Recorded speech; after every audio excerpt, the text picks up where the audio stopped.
Looking down from above, we can see a beautiful longitudinal stationary wave created on this mini slinky. If we zoom in, it's even clearer that there are nodes where the spring is not vibrating.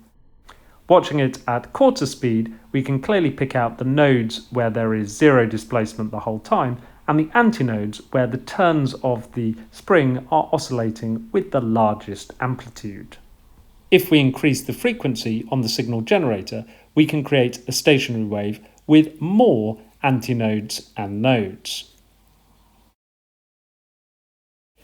To set this up, I've attached one end of my mini slinky to a clamp stand, and the other end of the mini slinky is attached to a vibration generator. The vibration generator is then connected to a signal generator, which you can use to adjust the frequency until you get the nice clear stationary wave.